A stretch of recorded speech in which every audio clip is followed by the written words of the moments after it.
Keep walking, Jake said. Where are we going? Dry leaves crackled under my flip-flops. Shh, just keep walking straight ahead. You'll see. He kept his hand on the small of my back and nudged me forward. The cool breeze provided a welcome relief from New York City's relentless summer heat. I coughed and stopped walking. I'll see? Given that I'm wearing a blindfold, that seems unlikely. He laughed. I bet I could offer you $1 million to stay quiet for 5 minutes and you wouldn't be able to do it. Maybe even 2 million. I didn't reply. I just kept walking. Am I wrong? He asked. I stayed silent. You know I'm right. It's killing you not to speak right now. I bit my lip. Then I caved. I could do it. I half muttered, half coughed the words. He laughed again. I think I've just proved my point. Okay, stop walking. We're here. He placed his hands gently on my shoulders and turned me to the right. We're where? We're here.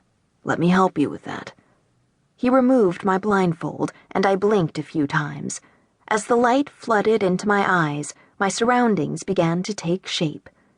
We were standing in a secluded dell, loosely framed by a bright circle of flowering dogwood trees, the grass warm and lush beneath our feet. It was a Saturday afternoon in July, so I knew the park must be packed. But somehow Jake had found a private nook right in the heart of it. Are you sure we're in Central Park? The crazy crowded one in the middle of New York City? I peered up at the buildings dotting the familiar Manhattan skyline beyond the pink flowering tree branches. He nodded. Yes, ma'am. As if on cue, a few birds chirped overhead. But where is everybody? He took off his backpack and removed a blanket. I came across this spot when I was walking through the park a few weeks ago, and I thought it looked like the ideal place for a picnic. A pretty sweet discovery, don't you think? He shook out the blanket and laid it on the grass. I smiled. It's gorgeous, Jake. Magical, even. I didn't think privacy was possible in Central Park ever, much less on a Saturday in the dog days of summer. He handed me a deli sandwich and a bottle of water, then looked up at the sky. I thought of you as soon as I saw it. Makes me feel like we're on a movie set. I pointed at him. Try to remember that when winter hits. You might be cursing me then. Will do.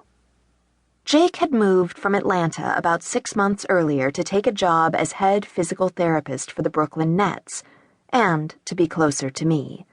Sigh. I still couldn't believe my luck.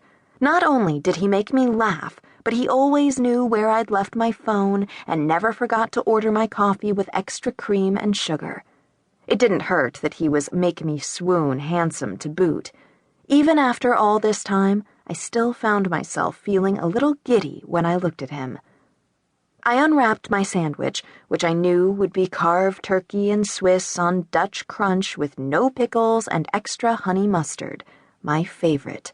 Jake always remembered my favorite everything.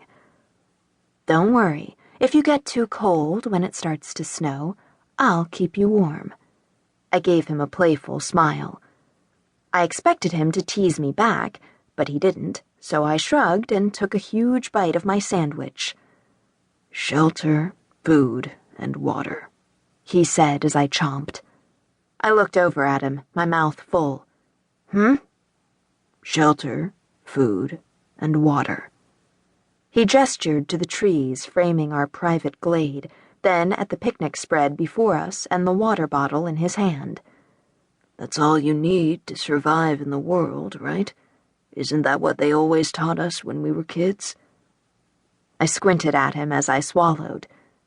Come again? He shrugged. Just thinking back to my Boy Scout days. It was all so simple when we were kids, wasn't it? Tell me about it. I remember being absolutely consumed the summer before my sophomore year in high school with, I kid you not, whether or not to grow out my bangs. My bangs, please. He leaned over and brushed a loose